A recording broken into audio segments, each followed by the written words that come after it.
How you doing? I'm installing these Woke performance chips in my 1991 E31. It's got a V12, so therefore it has two DMEs. I labeled them front and rear. They both are under the hood on the passenger side, way up front, pretty much right above where the passenger's knees, legs would be. There's a black box, plastic black box. It has 4 Phillips screws. It screws heads. You need to unloosen those and work the top off.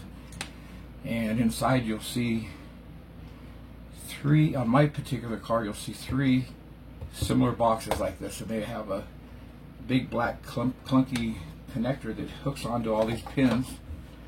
And you need to be kind of careful that you don't jar them, knock any wires loose. They're pretty durable, but considering the age, take it easy with them if you can.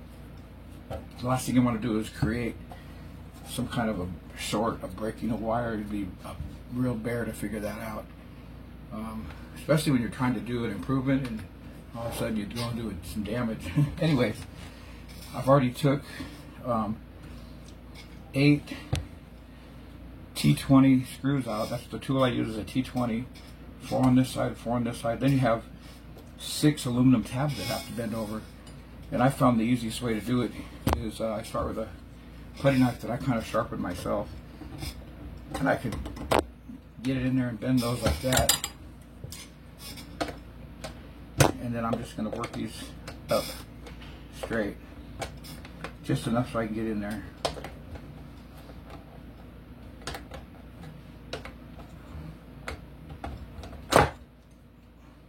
Scheisse. Here we go. Okay, now, here we go. We get the top open. And here we go.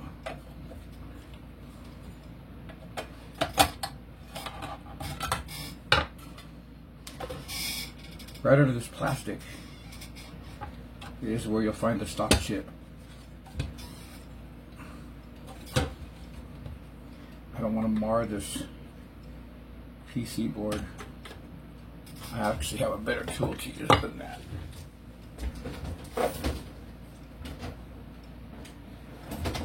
One of these body tools.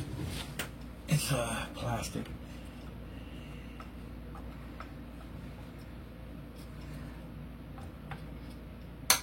There we go.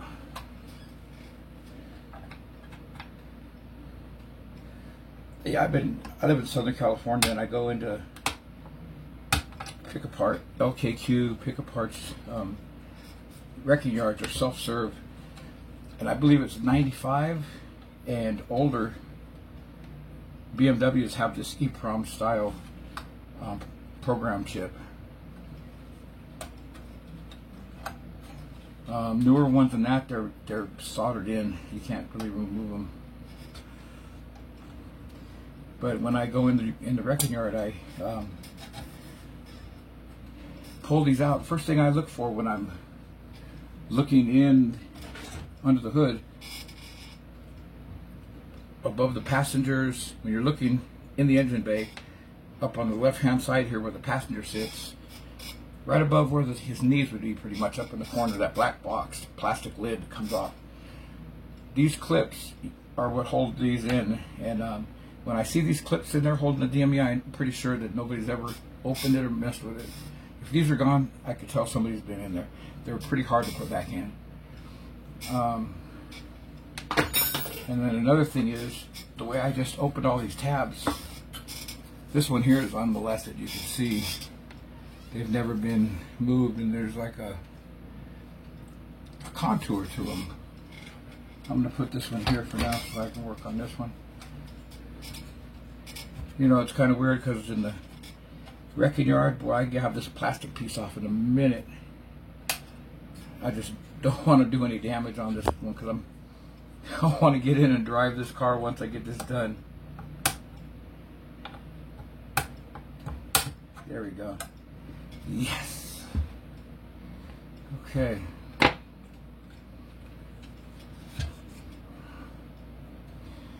So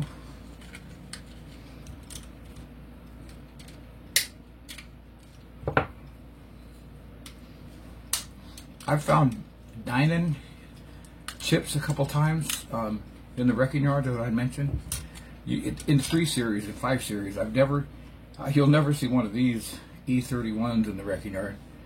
You might in a weird situation, but I actually saw a pretty late model Maserati that looked flawless up on those jack stands inside of the wrecking yard. Somebody already had their way. It had Brembo brakes and stuff that were on it. Somebody already got those. Probably the guys that worked there. If I worked there, I sure the hell wouldn't let something like that get by me. Here's the transmission chip. I'm going to hold off on that. So these two here are identical. So I can pretty much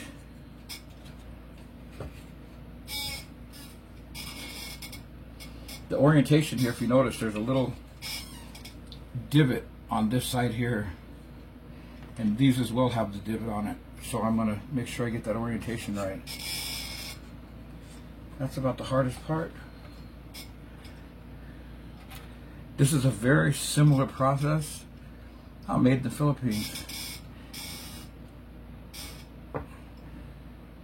Very similar process like on a later model, no, on earlier Toyota, 2001 Toyota Sequoia. I have a truck, like SUV, and I was wanting to know about rolling back the odometer, and inside the instrument cluster there is a soldered in EEPROM like this, much smaller. It's only an 8-pin, I believe, and it holds a lot of information. It has, I believe they call it a what's the name of that? It's a battery. What do they call that?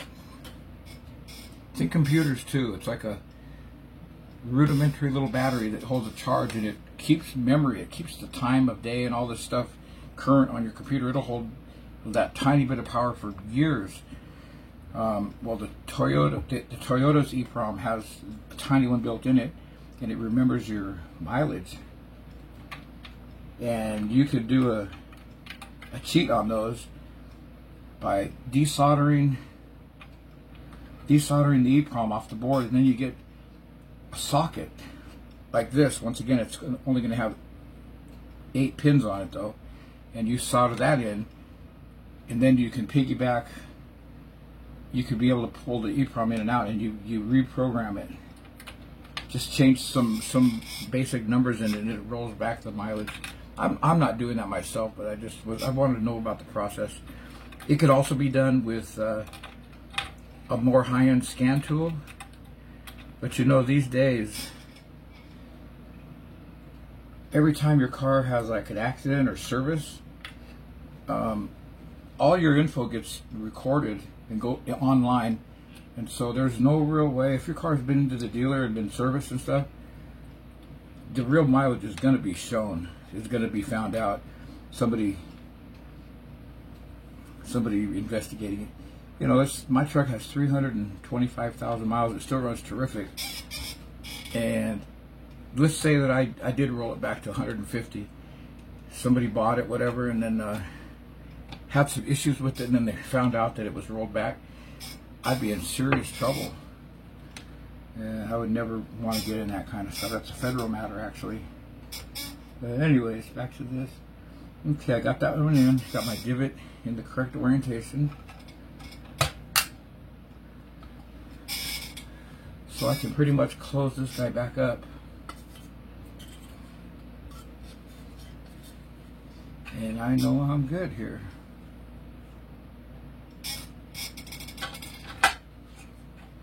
Okay, I'll save you a little bit of time messing around with this. I'll turn it back on in a minute. Okay, I finished the first one here. Here's my second one. I'm going to start in on this one.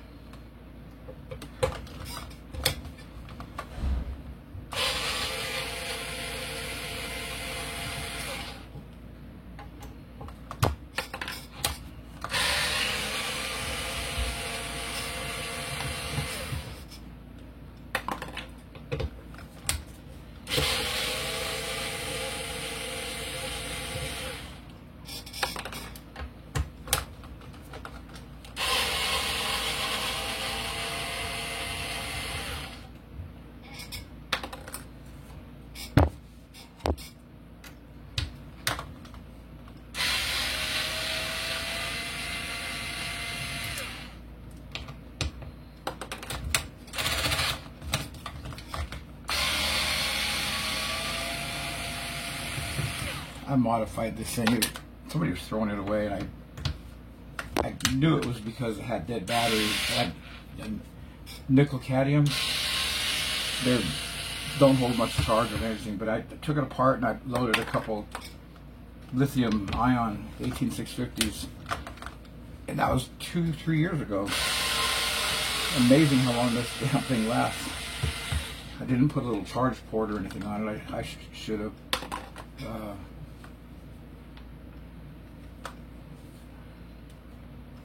It's right there. I didn't connect it though. Easy to open it back up. Disposable tool. Okay, here's the tabs.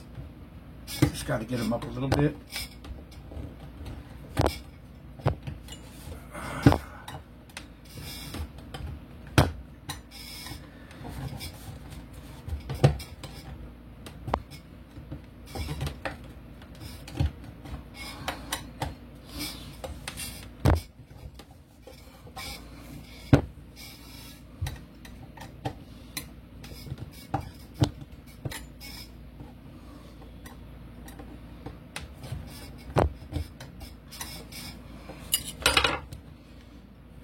Okay.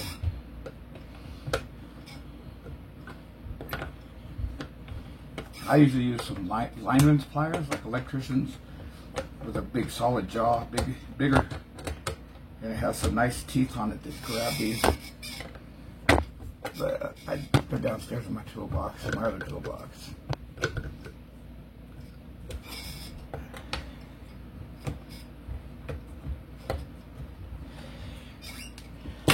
Okay.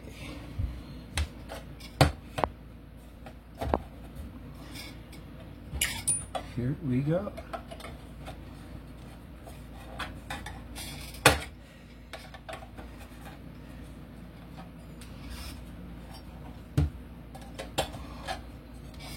It's hanging up because I didn't bend these completely far out of the way. But that's okay, I'll get it off. None will get damaged.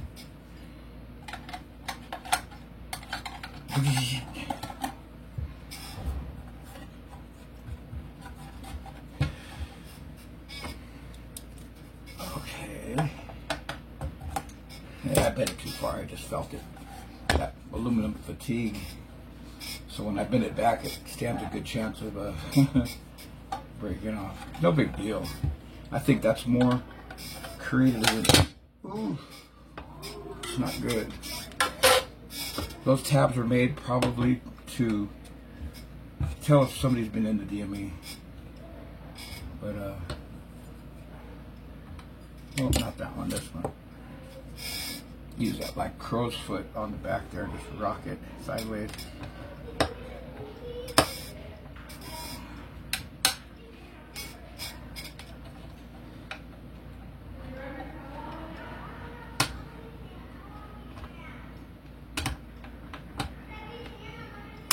There we go.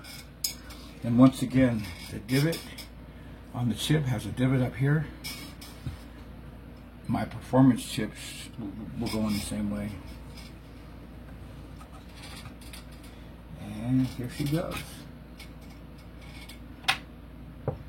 Those are worth something. I would not get rid of those for sure. I've read on the forums about people experiencing problems after chipping their car, doing weird stuff, maybe running good when it's cold, and then when it warms up it does weird stuff, power loss, whatever. Who knows? You know, these, if you're a Windows user, from Vista 95, Windows 7, Windows 10, they have updates all the time, nightly sometimes. And what those updates are really about is, of the millions and millions of users that have those PCs, people have done certain little key sequences or something, and boom, froze up the computer. They find like a flaw, and it gets back to Microsoft, and they have technicians immediately work on it and correct it. And so then they do updates for everybody, and they include that fix that they just did on some dude's malfunctioning computer to make sure nobody else has that problem. That's the whole idea of updates for the most part. Some new features and whatnot, I'm sure, get included. But anyways, you guys probably already know this, and I'm just talking like a moron.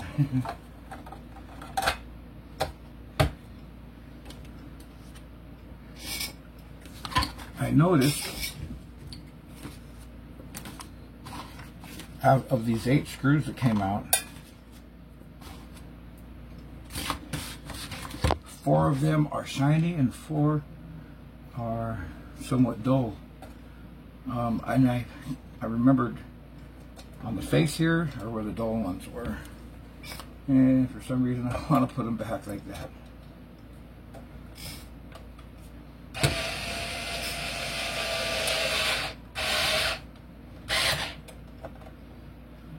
Yeah, the black lid that covers the DMEs under the engine compartment, it's pretty watertight. If it's never been removed, it does have a nice thick rubber seal, and when it's placed back on correctly, and all of the 4, it's actually a number 3 Phillips that screwdriver that you use to take them out. At number 2, your typical, this isn't a Phillips, but your typical Phillips screw doesn't fit the head of that screw very well. You want the big Phillips, which is a number 3, because if that lid's never been taken off, it's on there pretty tight. So you want to get that off. But I was just trying to say, you do well to take your time and line that lid back up as it was, and really close it well so it seals, because I'm sure over time moisture in there. German cars seem to have a ongoing ground problem, and I'm positive it has to do with moisture, the way copper likes to corrode and whatnot, especially Volkswagens. I've been into air-cooled Volkswagens for years, and when you have tail lights and weird electronic problems and stuff, one of the first things I'll do is I'll disconnect the grounds and do a little sanding right there really well, and make sure that the wire's still crimped in the fitting well, and you'd be amazed how much stuff that'll fix.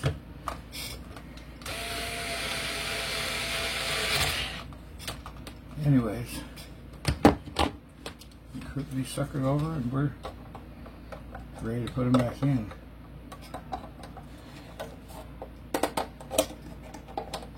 Now you can definitely tell the next person, there won't be a next person on my car. I'm not selling it or nothing. Nobody services it. But once you've gotten in here, someone will look at that and say, yeah, someone's been in there for some reason. If I saw this in the junkyard in the car, I'd dig in there trying to look for these performance chips. Anyways, I'm not actually even positive that I'm going to keep these chips in the car. Like I was saying, I've heard of people having trouble. I'm not going to try to send them back or nothing, but that's the one I bent too far. Okay, perfect example.